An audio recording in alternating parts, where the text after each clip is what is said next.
Hi guys, magmimekaniko tayo ngayong araw na to. Let's go! At ito na nga mga paps, tayo ay magkakabit ng tipus knuckle bearing, palit na rin. Yan, mag-aaral tayong magmekaniko sa araw na ito mga paps. At ayan, ang ating gagawin ngayon ay Rusi Gala. So, pinamasin siya po yung tipus. Kasama na yung shock. Gawa nung na-aksidente siya. So, ako lang gumawa. At mag-aaral tayo ngayon mag-mechanic ng motor. So, panoorin nyo mga paps at inyong tapusin ang aking gawang matagumpay. So, ayan. At kakabit natin. Nilagyan na natin ng grasa ang bulitas. Ayan, nilagyan natin mga paps. So, minamadali na natin at mahaba-haba ang ating video. At matagal-tagal. Ayan. First time ko magkabit ng knuckle bearing. So, try natin kung pagkatapos kung okay ba siya. At hindi maghihiwa-hiwalay. Ayan mga paps. Hindi tayo mekaniko, ano lang, try lang natin paminsan-minsan kasi pagka yung motor natin nagkaroon ng trouble, mas maganda tayo na yung gumawa, mas pulido pa kaysa doon sa shop naman na iba na minsan yung gawa pang isang buwan lang para babalikan na lang uli. Mas maganda yung matuto din tayo kapag tayo ay may motor. So yan nga pa pala mga paps, hindi pala aking motor yan. So ayan, mayroong bulitas at may grasa na rin. At dun sa baba ay nakakabit na rin yung kanyang cap ng bearing. Ayun. At ito ang ating tipus para sa may mga tipus dyan. So yan ang ating sasalpak. Ayan, sasalpak natin. Testing pa natin. At nililinisan natin yung mga lock sa ibabaw at medyo may dumi at kalawang. Ayan mga paps, at panoorin nyo kung mabubuo nga ba ni Franz Driver TV Vlogs ang Rusi Gala. Ayan, first time ko pa lang kasi magkabit nyan at hindi ko pa ganong alam kung paano ba ang pagkabit. Kaya tsamba-tsamba na lang. Pero sana matapos natin at makabit ng maayos yung hindi maghiwa-hiwalay. At yan naman ay gawang mabuti sa ating mga kapatid at kaibigan na ating kapitbahay. So hindi naman akin yan, kaya titibayan natin. Baka tayo mapahiya. Masusunod hindi na tayo kuning manggagawa, kunin na tayo maninira. Ayan mga paps, hinihigpitan natin kaunti. Ayan na. At tinetesting natin kung maganda ba ang pagkahigpit nyan. Paalala sa lahat, ito'y gawain ng expert lamang. expert sa paninira. Ayan paps, at ating kinakabitan lock. At abangan nyo kung masisira ba o mabubuo ni Franz Driver TV Vlogs. Minsan mga paps, pag may motor tayo na rin ang gumawa. Ayan, munti ka pa. Munti kang pang sumimplang. Wala pang motor, sisimplang na. Ayan, kinakabit na natin ang kanya leeg, ulo mga paps. At ayan, tinetesting natin at sinisipat-sipat ng maigi. Yan, para tumugma ang hindi pa kaliwa o hindi pa kanan ang kabig. Ayan, tinitignan natin at maan ng may-ari kung sisimplang o hindi. Joke lang. Siyempre, matibay ang gawang Franz Driver TV Vlogs yan eh. Ayan mga paps, at abangan nyo kung yung Rusi ba ay magiging Honda Click. Sa atin lang yan. At ayan nga mga paps, na pindot ko pa ang kanyang yung preno, yung brake pad, naipit pa ng todo mga paps. So ayan, nilalagay ko na yung ano, yung neck lock. Ayan, yung neck lock. At ayan na nga mga paps, sinihigpitan na. At sinisilip, oh, sinisipa pa. Sinisipa pa. Ayan na. Talagang naman, pag hindi tumibay ang leeg niya, ewan ko lang. At ayan na mga paps. Ay. Okay, kumati pa ang aking kilikili. Ayan na nga ang dalawang shock mga paps. Tinetesting pa. Pinunasan. Ayan. Pinakabit na natin mga paps. Ano lang yan. Paalala sa lahat. Pawang expert lamang ang gumagawa. Bawal sa bata. At sa mga isip bata. So ayan mga paps. Atin ang linilinis. At kinakabit na rin natin ang isa. Ayan. Wala tayong rest day ko kasi birthday ko rin yan mga paps. Happy birthday sa iyo, Franz Driver TV Vlogs. Kaya ang ginawa natin, hindi tayo tumambay. Ginawa na lang natin yung motor ng ating kapitbahay para hindi sumakit ang ating likod kakahiga. Wala naman kasi tayong panghanda, kaya eto, gumawa na lang ng motor. So hindi tayo pumasok at nagpaalam din naman din tayo sa ating mga butihing boss. Kaya sabi ko hindi mo napasok at birthday naman. So ito nga, birthday gawa ng motor ng kapitbahay. At ayan. Yan, ito kakabit natin yung gulong. Oh, sinusukat-sukat pa ang alulod. Yan ang alulod. Bakit alulod pababa? Okay, sinisipat po talaga naman, oh. Talagang parang kala mo tunay. Ayan, oh. Oh. Ayan mga paps, oh. Ayan na ang gulong, kakabit na natin mga paps. Try natin yan kung matibay ba ang gawa niya. Ayan mga paps, nga pala mga paps, yung knuckle bearing ng Rusigala, same lang din sa knuckle bearing ng Mio Sporty. Ayan, kasi naghanap ako nung knuckle bearing ng Rusigala. Wala daw sila ng ganon, kaya ang binigay sa akin mga paps yung pang Mio Sporty. So try ko daw yon kung kakasya, kasi ang sabi niya parang same lang. So pero dala-dala ko pa rin yung sample niya. Medyo merong kaunting pagkakaiba, pero dun sa butas ng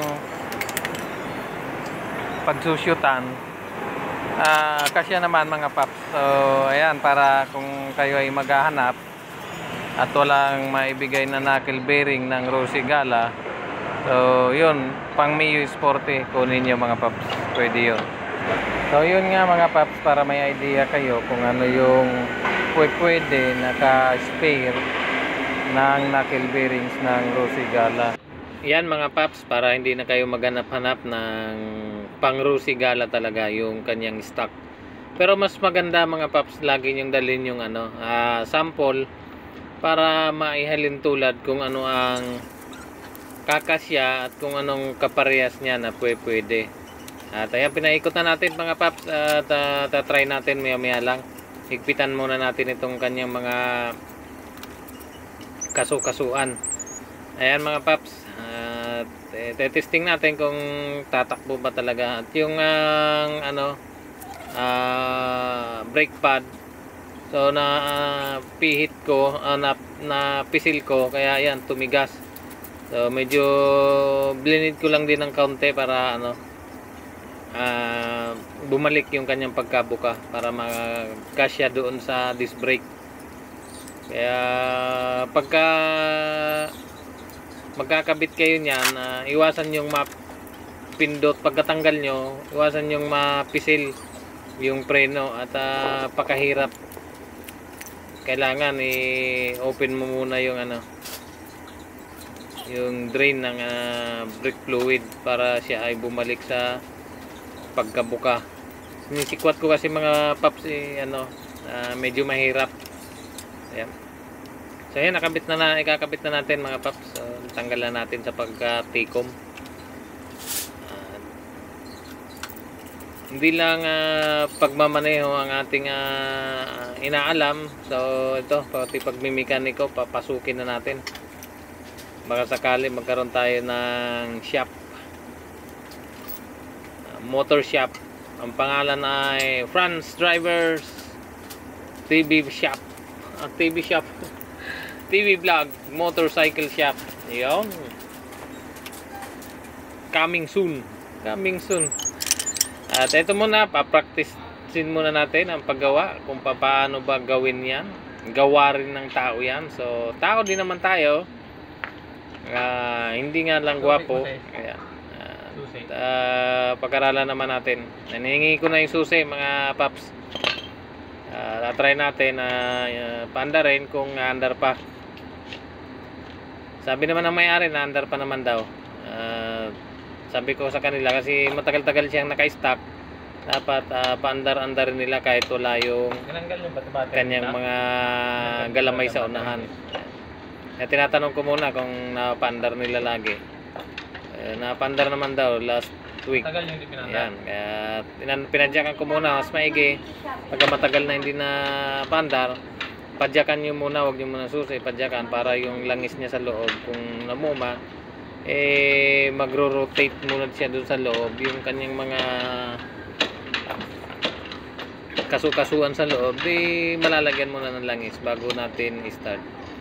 Ayan, susi na natin at i-start natin. One click din naman, mga 2 click pala, 2 click. Ayan.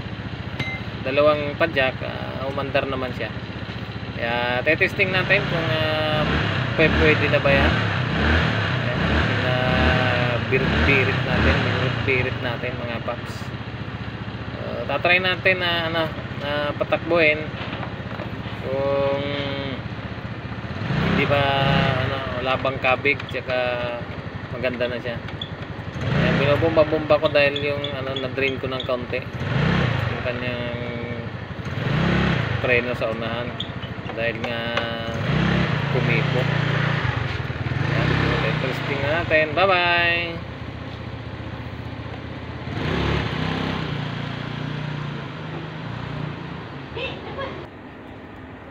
At ito na nga ako mga paps. Ayan, nakikita nyo na ba ang aking pagbabalik? Ayan na. Ayan, sa malayo ang aking pagbabalik. So tinesting natin, inikot natin ang isa kung pwede na ba. At andyan na tayo mga paps. Okay naman siya mga paps. At pwede nang ibalik ang mga flarings. At medyo nahirapan tayo sa pagkabit ng flarings gawa ng mga niya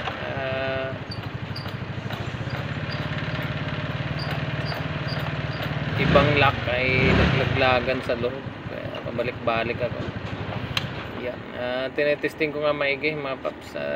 Okay naman, diretso naman siya, kumakaliwa, hindi naman ganong matigas. At yan, madali na natin mga paps para matapos na itong rusi na ito, maging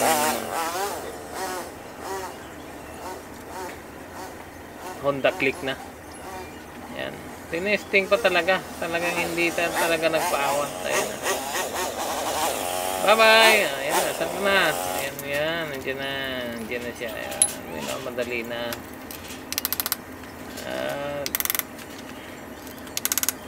Pinokpok ng kaunti, inigpitan ko ng kaunti mga paps, gawa ng medyo nakalog-kalog. So, pag preno sa unahan, siyempre disc brake yan pa puwersado, kaya pag preno ka kung maluag, doon mo mararamdaman. So, huwag mo naman kahigpitan ng maigi, kasi pagka sobrang higpit naman mga paps, baka hindi na maikot, hindi ka na makakaliwa, hindi ka na makakanan. So ayan, at ikakabit na natin yung mga flarings para mapatakbo na natin ang maayos. At mga paps, siya nga pala ang ating YouTube channel, at huwag niyong kalimutang i-like and share. At subscribe nyo na rin mga paps, at huwag nyo kalimutan na hit ang notification bell para lagi kayong updated sa aking mga upload na video. So, hindi pa tayo ganong nag-upload at lagi tayong busy sa trabaho. So, coming soon pagka tayo nakakuha ng maganda-gandang camera, mag-upload tayo everyday. So, hindi pa natin nakukuha yung magandang ating linya talaga. So, ito lang muna ang ating pagtatsagaan. Dagdag ano rin to mga paps, rating sa ating YouTube channel. Kaya utay-utay lang mga paps, at sa inyong mga suporta at sa inyong mga pagpapanood sa aking mga video. Maraming salamat. At pagka tayo ay nagkaigi din sa ating YouTube channel, share naman natin yung ating blessing. So, hindi pa tayo nakakapagpagawa ng sticker dahil hindi pa naman tayo na-monetize, pero mayroon na tayong 1,000 plus na subscriber. So, gusto ko sana magpagawa ng sticker, pero iniisip ko baka mamaya hindi maging work it yung ating YouTube channel, hindi ma-monetize, so sayang ng sticker. Kaya saka na pagka na-monetize na tayo mga paps, mga buds, tayo ay magpapagawa ng sticker. At first, pag tayo ay ma-monetize, so, gagawa tayo ng for sharing na mga giveaways. So, yun, giveaways. So, ito muna, at tsaga-tsaga muna tayo dito. Pagpasensyahan nyo na ang aking mga vlog. So, hindi ko muna ganong ginagandaan yung edit dahil hindi muna ako mga naglalagay ng kung ano-ano, dahil baka mamaya ang iniiwasan ko po ay yung copyright. Baka ma-copyright tayo, so hindi tayo mamonetize. Kaya original audio muna tayo, at mayroon naman kaunti. So para hindi ganong malaki-laki ang ating copyright, paunti-unti lang muna. At sisikapin nating magawa ng paraan at mapaganda ang ating video pag tayo ay na-monetize na mga buds, mga paps, mga loads. So, ako'y nagpapasalamat, hindi pa man na-monetize itong aking YouTube channel, ay malaking pasasalamat ko na sa inyo na kayo ay naandyan at nanonood at sumusuporta sa aking YouTube channel. At sana ito ay lumaki at para makatulong din tayo sa ating mga kapwa. At yan mga paps, at matatapos na ang ating Rusi at nagmukha na siyang Honda Beat. So parang Honda Beat lang muna, hindi muna tayo doon sa Honda Click. Ayan, at malapit na matapos mga buds, mga paps. So thank you very much sa inyong panonood. At ito naman ay ginagawa natin para sa inyong mga mapupulot na kaalaman. So, ayan mga paps, at gawang mabuti. Rusi Gala ang ating project. So, yan pa lamang ang aking mayroon pa akong mga upload na video dun sa aking motor na dalawa. So, abang-abang na lang kayo sa update na mga popost ko. At sa mga ating travel, sa ating biyaheng Crunch Driver TV Vlogs. At eto, dagdag oras din to, kaya upload ko na rin mga paps. So, wag nyo sana pagsawaan ang aking mga upload na video. At ayan nga mga paps, at tapos na natin ang ating project today na Rusi Gala. So baka mayroong pa kayo dyan na papagawa, ipagawa nyo na sa akin. Ipasira na, ipagawa pala mga paps. So gagawin natin abot sa ating makakaya. Ayan, at tayo ay nag-aaral ngayon na magkalikot ng mga motor. So, naputol nga natin ang nut dyan mga paps. Ayan, naputol natin yung nut. Yung pala hindi na siya maabot kaya nasobrahan ko yung higpit. Ayun. Pero nagawa naman ang paraan. Natapos din ang paggawa natin ng motor ng ating kapitbahay. So thank you very much mga paps. At muli sana sa mga susunod nating upload na video, lagi nyo pong suportahan at panoorin. Huwag nyo pong kalimutang i-like and share, subscribe. At huwag nyo na rin kalimutang i-hit ang notification bell at ilagay nyo po sa all para lagi kayong updated sa aking video mga paps. So shout out sa lahat ng mga kaibigan ko dyan na nanonood dito. Thank you for watching mga paps. At hanggang dito na lamang ang ating video mga paps. So maraming salamat.